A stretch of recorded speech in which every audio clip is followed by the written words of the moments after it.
The new inflation report just came out, and it quietly reshapes the entire direction of the economy. Not with an eye-catching spikes or dramatic headlines, but with a set of numbers that signal a major shift in what the next few months are going to feel like. This report doesn't scream for attention, but if you know how to read it, you can see exactly where prices, borrowing costs, and everyday expenses are heading next. So let's break down what really changed and why this update matters more than most people realize.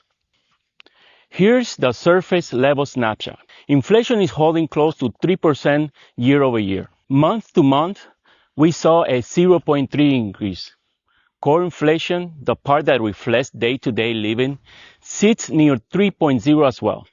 Nothing dramatic, nothing alarming, but also nothing improving. So inflation has stopped falling, and it hasn't started rising. It's stuck, and that's the real story. Averages hide the details that actually affect people, and here's what stands out. Number one, fuel costs climb again. So gas prices push upward. This impacts delivery costs, commuting, travel, and anything that depends on transportation. Number two, food costs edge higher. Grocery store items increase modestly, and restaurant prices also move out slightly. Nothing sharp, but enough to change the total on the receipt. Number three, rent remains the biggest pressure point. Housing still shows one of the highest annual increases.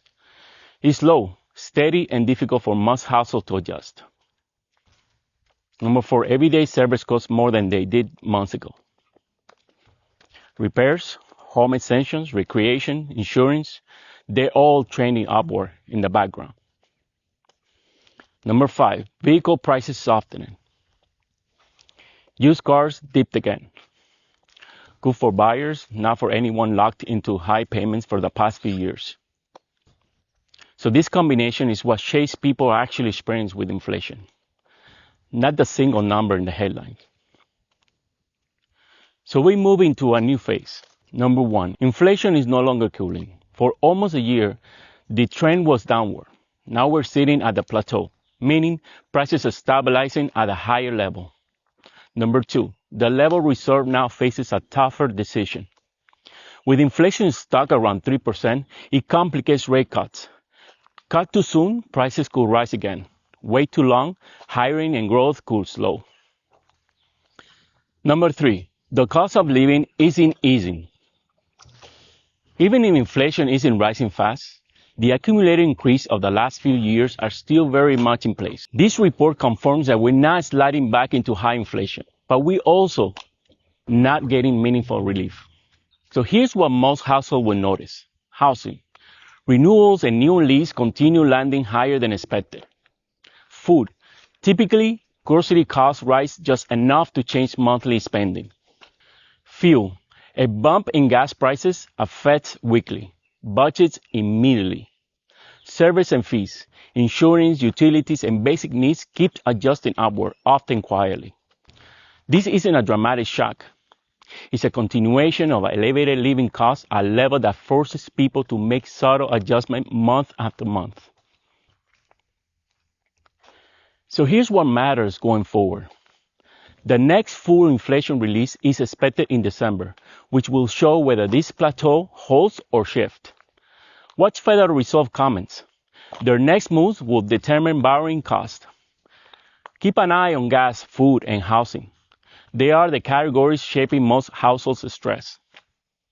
Expect more small adjustments from businesses as they react to economic uncertainty.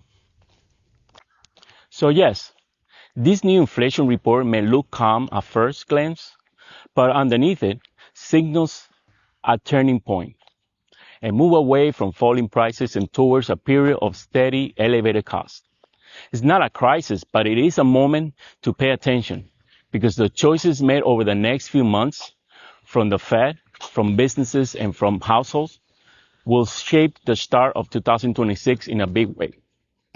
I'll keep breaking these updates down so you always know what's changing and what it means for you. Thank you for watching.